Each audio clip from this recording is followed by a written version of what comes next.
Assalamualaikum warahmatullahi wabarakatuh. Perkenalkan, nama saya Reksi Dionho, NIM saya 007, kelas saya A.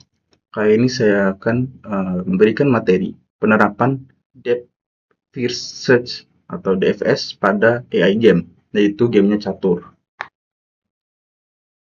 Nah, untuk pendahuluannya, di sini saya ada alasan memilih AI ini. Dalam AI catur, Depth First Search atau DFS adalah metode pencarian langkah di mana AI menelusuri satu langkah skenario sedalam mungkin ke bawah dalam pohon permainan atau game tree sampai menemukan kondisi akhir, yaitu skakmat atau menang, sebelum mengecek kemungkinan langkah lainnya. Lalu ada prinsip, AI akan menganalisis balasan musuh terhadap satu langkah tertentu sampai habis anak-anak notnya, bukan melihat semua langkah yang tersedia di papan secara bersamaan. Yang artinya di sini dia akan menganalisis dulu nih semuanya, lalu dia akan menentukan pergerakan selanjutnya, menentukan gerakannya yang membuat dia menang atau skakmat. Tidak hanya kayak menganalisis semua lalu gerak sembarangan, enggak. Dia akan menganalisis dulu apa yang dia bakal lakukan pergerakan selanjutnya yang membuat dia menang atau skakmat. Nah, lalu ada pengenalan produk AI. Di sini ada namanya, ada namanya itu Chess Engine. Lalu ada fungsinya. Fungsinya bukan cuma buat main lawan komputer, tapi sebagai mesin simulasi masa depan. Lewat logika DFS, AI ini fungsinya adalah membedah satu rencana sampai tuntas ke akarnya. Kalau rencana itu buruk, AI akan mundur dan mencari rencana baru yang lebih aman buat pemain.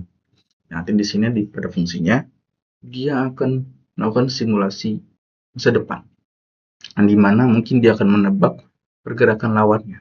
Setelah lawannya melakukan pergerakan, dia bakalan melakukan DFS untuk mencari pergerakan yang bisa mengalahkan lawan untuk membuatnya skak. Tidak hanya melakukan pergerakan saja, tapi itu akan menghitung juga setelah melakukan pergerakan itu apakah apa langkah selanjutnya lawannya yang untuk mengalahkan dia gitu. Lalu di bagian bidang itu di bidang industri game dan hiburan.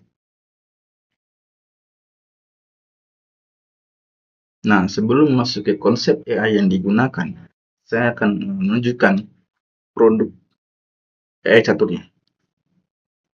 Oke, di sini saya menggunakan website chess.com. Kenapa saya menggunakan chess.com ini? Sebenarnya ada aplikasinya juga. Karena di sini kita masih belajar, kita cocoknya menggunakan ini dulu untuk sebagai pemula ya kan. Sebelum kita ke next levelnya, contohnya bermain dengan teman kita, bermain dengan bapak-bapak yang di warung suka nongkrong itu sambil main catur, atau di aplikasinya. Itu alasan saya memilih di website ini. Lanjut ke yang selanjutnya. Nah, ini konsep AI yang digunakan ya. Jadi AI pada catur. Itu Symbolic AI Expert System. Ini adalah AI berbasis aturan. Manusia memasukkan rumus, misal mainnya itu sama dengan 9 poin. Posisi tengah itu sama dengan bagus.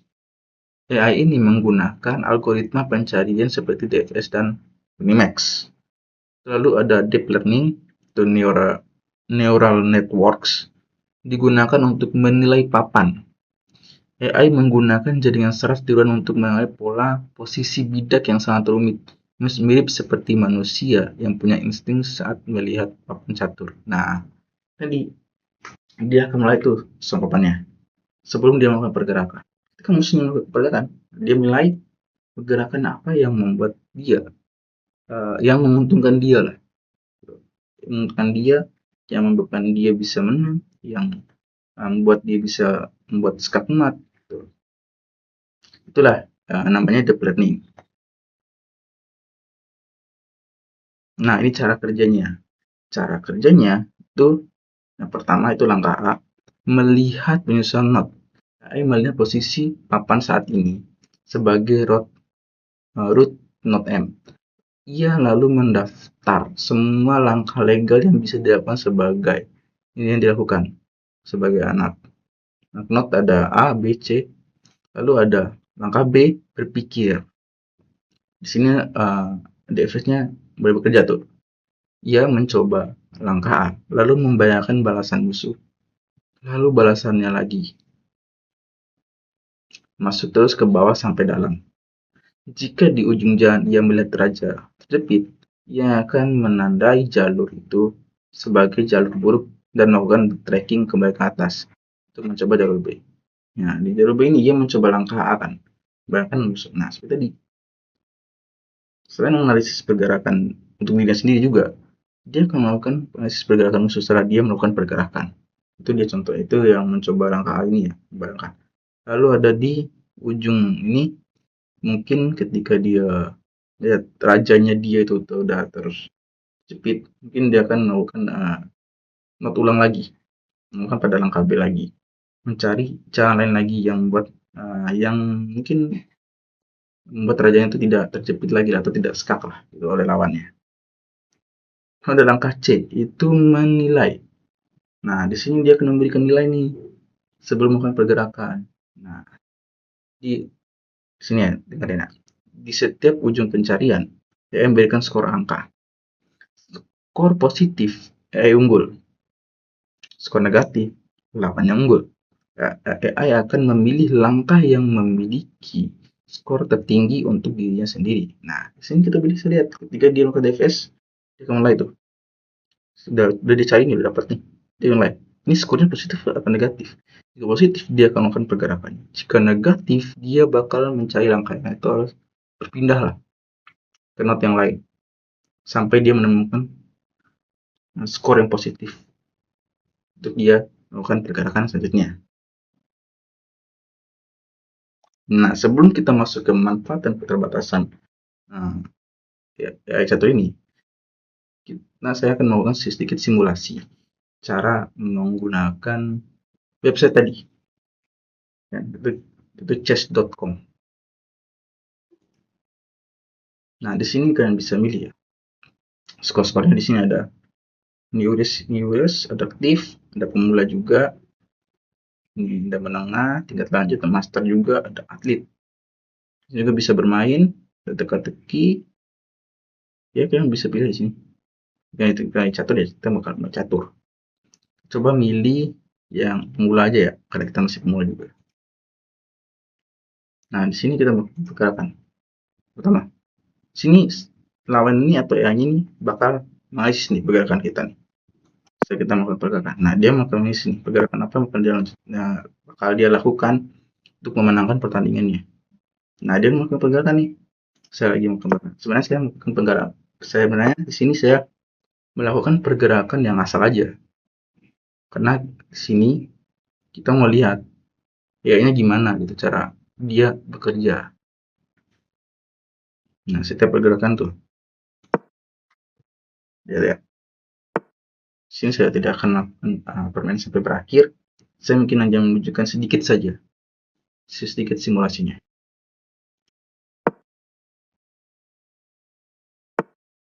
Nah, artinya dia akan melakukan pergerakan sampai saya ini kalah gitu loh. Dia akan mencari pergerakan yang membuat saya itu kalah atau rajanya ini keskak. Gitu loh. Kita lanjut ke manfaat dan keterbatasan. Manfaat, akurasi tanpa batas. Berbeda dengan manusia yang bisa lelah atau emosional. AI catur memberikan analisis yang objektif. Di sini kalian tahu kalau manusia itu lelah. Jika manusia itu lelah, dia akan emosinya naik tuh. Dia tidak akan bisa berpikir jernih lah. Berbeda dengan AI catur, dia akan memberikan analisis yang objektif. Walaupun sesusah apapun lawannya, dia tetap punya jalannya. Berbeda dengan manusia, kita lihat ketika dia melihat lawannya susah, pergerakan lawannya susah, dia akan pusing sendiri. Menyebabkan itu mungkin hilang lah pikiran jernih dia gitu loh. Dia kasar gerak dengan sehingga akhirnya dia kalah. Nah, yang kedua, dia bisa dijadikan guru. AI ini bisa menjadi pelatih pribadi bagi pecatur. Nah, tadi kalian bisa belajar di website tadi itu menjadikan guru kalian. Untuk bagi yang pemula atau yang baru belajar atau yang mau belajar catur itu cocok banget.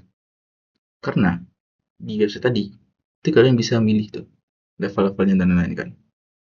Bisa milih, kalian bisa belajar di sana, pergerakan juga sudah ditentukan, gerakan misalnya kudanya kemana gitu kan, kuda kecilnya kemana, rajanya kemana gitu kan, ratunya kemana, itu udah diatur semua tuh.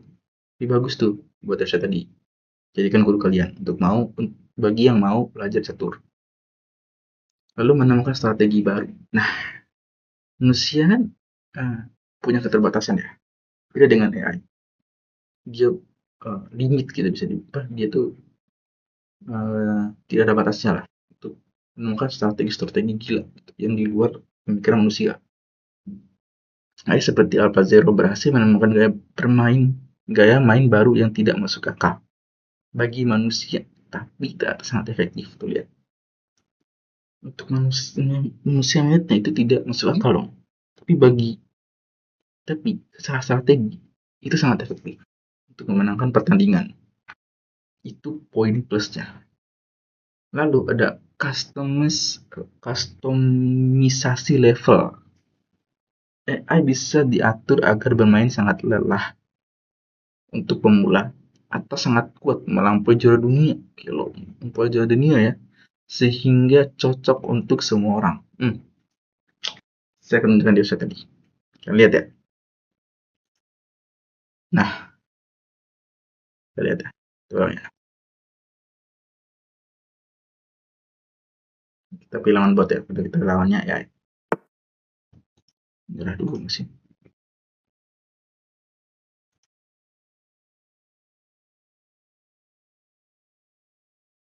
Nah, di sini kalian bebas. Ada level-levelnya nih. Nih, seperti levelnya untuk pemula, untuk menengah, untuk master, tuh sampai atlet. Ya. Nah, ini juga nih level-levelnya nih. Bisa pilih tidak ada bantuan dalam bentuk apapun. Nah, level 3. Levelnya 2, petunjuk dan pengambilan angka dilihat. Level 1, semua alat tersedia tuh. Tunjukin tuh cara gerakannya buat yang pertama kali. Custom nih, nah orang buat petunjuk tuh banyak kan. Ya jenis standar bisa lihat tuh. Ya kan, kalian bisa milih nih level-levelnya nih sesuai dengan kemampuan kalian. Kalau yang pertama kali terpadu nih, diajar ini sampai sini, sampai sini, sampai sini nih. Diajar itu pergerakan-pergerakannya. Jadi bagusnya kerja kalian mau belajar bermain catur ya.